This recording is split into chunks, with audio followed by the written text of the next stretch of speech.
Su'aasha labaad, dadka sameeya aflaanta galmada rag iyo dumarba sida aan ognahay gaal iyo muslimba arrinta galmada waa wax laga xishoodo ama qalad ah in la muujiyo ama in kaamira laga duubo. Marka dadka leh shirkadaha aflaantaasi sameeya iyo dadka aflaanta jilaba wadamada ay ku nool yihiin sidee ayaa loogu arkaa oo bulshadu miyay dadkaasi ku dhex nool yihiin ama waa dad aanan xurriyad bulshada dhexdeed aanan ku haysan?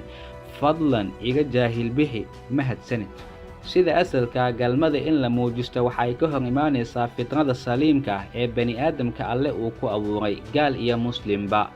balse dadka markuu iimaankooda uu daciifo ama uu zuulo in wax kastoo dadka ay ka yaxyaxaan normaal ay u arkaan. Qof marka ay dhib ku tahay inuu duubo filim anshax dara ah, qof ayaa waxay u tahay wax caadi oo aanan laga xishoon.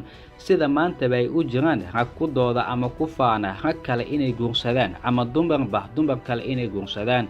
Dadkani waxa ay leeyihiin calamo u gaar ah, xitaa qaarkood saaxada siyaasadda waa kuwa ku jira.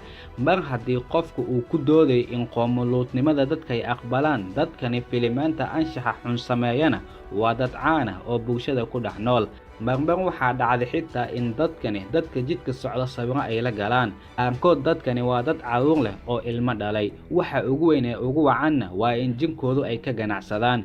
Bulshaduna waxay isugu joogtaa hadba damiirkooda kuwa uu nool yahay waxay u arkaan wax aad u fool xun oo laga yaxyaxo, halka dadka kalena ee damiirkooda uu dhintana ay u arkaan wax aad u fiican oo lagu faano amaba darajo la gaaro. Xitaa maanta wadamo kala duwan tijaabooyin lagu sameeyay su'aalaha wadooyinka ee dadka la weydiiyay ayaa waxaa la arkay qaar ay dhaheen waxaan jeclaan lahayn in aflaantaasi aan ka soo muuqano. Rag badan ayaa jira oo dood aanan ka qabin in ay guursadaan dumarka filimaantaasi jila. Si kooban waxyaabahani iyo sida bulshada ay u arkaysa hadba waxay ku xiran tahay qofka waddanka uu ku nool yahay. Inaga ka muslimiin ahaanna waxa uu nabiga waa hore inoo sheegay in waxyaabahan ay imaan doonaan, caadina dadka ay u arki doonaan.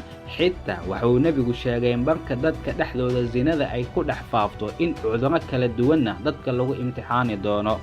Qofka muslimka ee diinta yaqaanana arrintani soo shaac bixideedu waa wax uu horay u yaqaanay, waana astaan ka tarjumaysa dhawaanshaha qiyaamaha.